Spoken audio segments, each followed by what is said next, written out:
Está começando mais uma arqueologia turística e no vídeo de hoje a gente vai conhecer um pouco mais sobre a Veneza, na Itália. Mas antes, já corre aqui, se inscreve no canal e deixa seu like, assim você ajuda muito o nosso trabalho.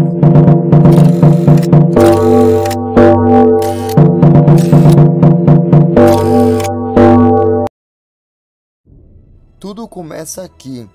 A cidade de Veneza se estende sobre uma série de ilhas que emerge na ampla lagoa situada entre a terra firme e o mar aberto.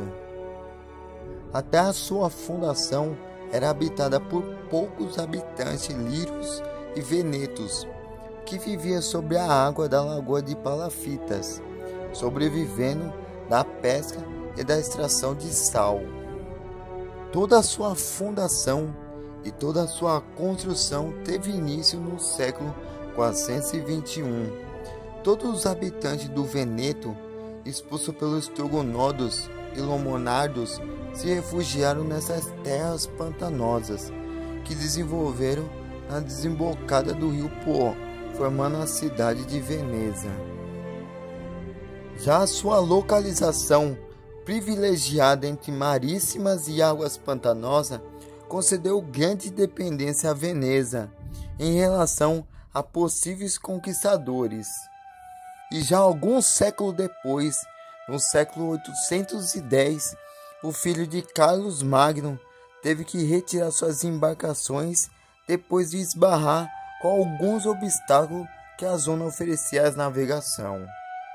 Já um pouco mais para frente, no século XI, o grande general da época, Justiniano Beliciário, conquistou Veneza sob a proteção do Império Bizantino, onde ele passou a depender do Império e da administração do Exarcato de Ravenna. À frente do governo, a cidade foi colocada como um mestre militar bizantino. Já aproveitando a debilidade do Exarcato de Ravenna, em 697, as famílias ricas escolheram o primeiro Donde Duques. O primeiro Donde Duques a ser coroado foi o Paulo Lúcio Anafestor. Com o próprio Duques teve o seu próprio auge, com muitas lutas e de poder entre as famílias patrícias. E um pouco mais para frente, no século 829, o corpo do apóstolo São Marcos, o evangelista, que acabaria sendo o padroeiro da cidade, foi transportado de Alexandria a Veneza. Já em 976, um grande incêndio destruiu o centro da cidade, incluindo o Palácio do Duques, com os arquivos da cidade e a primeira igreja de São Marcos. Outro acontecimento importante para Veneza foi quando o imperador de Bizácio, pelo apoio que os venezianos lhe deram em sua luta contra os normandos, que lhe concedeu abrir o comércio para o povo bizácio. E toda essa relação frutífera garantiu o tráfico marinho e o comércio para Veneza. O embaixador veneziano gozava de privilégio exclusivo em Bizácio, e toda a sua democracia caracterizou por sua sagacidade, flexibilidade e oportunismo. E mesmo assim, eles continuaram negociando com os muçulmanos, mesmo depois de ter sido declarada a proibição do Concílio de Latral de 1261. Toda a expansão de Veneza veio depois do comércio de sedas e especiarias de Constantinopla, a antiga Bizácio. E foi da cidade de Alexandria que foi transportado escravos, madeira, peixe, Dalmácia e ferro dos Alpes e tecidos. E um dos negócios mais produtivos era a compra dos escravos, que saía do sul da Rússia para ser vendidos no norte da África. E todo esse mercado também se vendia na Europa, o que era adquirido na Alexandria e na Turquia.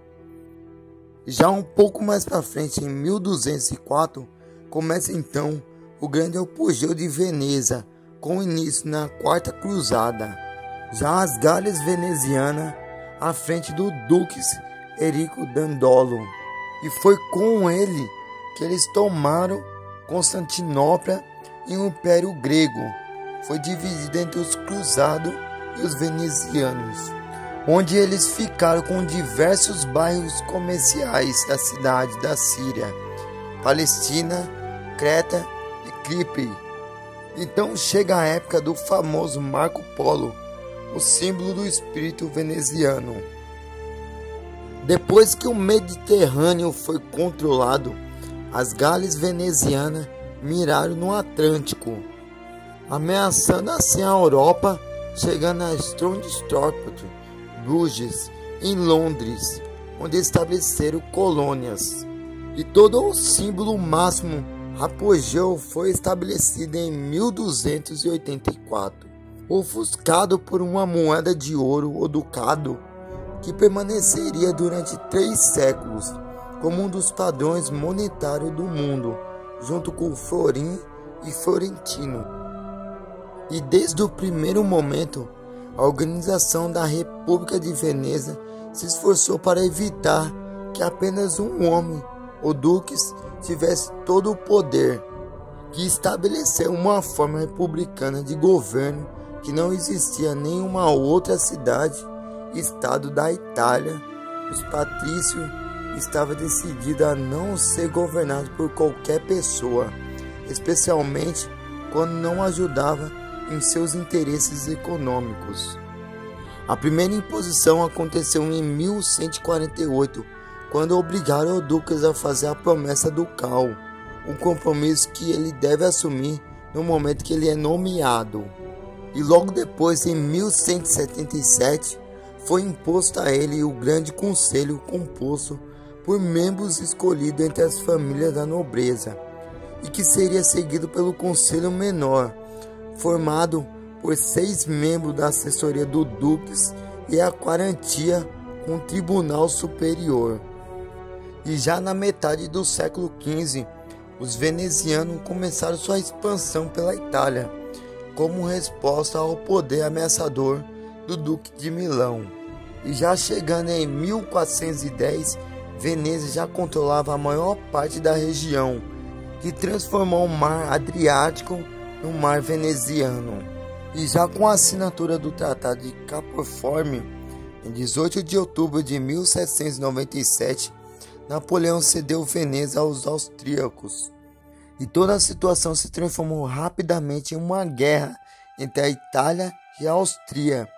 Os governantes dos ducados, os papas e o rei Napoleão, que terminaram enviando forças para lutar pelo domínio de territórios venezianos.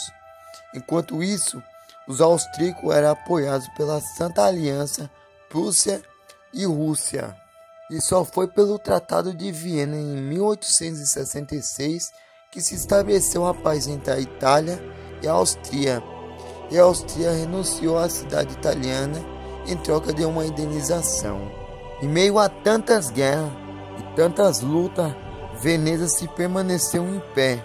Hoje em dia a cidade vive em prol do seu turismo e do seu papel e do seu centro cultural, pela atividade bienal das artes e da arquitetura e do festival de cinema. E aqui está, pessoal, um pouco de Veneza. O vídeo vai chegando ao fim, espero que vocês tenham gostado. Não ligue muito pela minha voz, que eu estou um pouco rouco. Se você gostou, deixa o like, se inscreve no canal. Até a próxima, aquele abraço.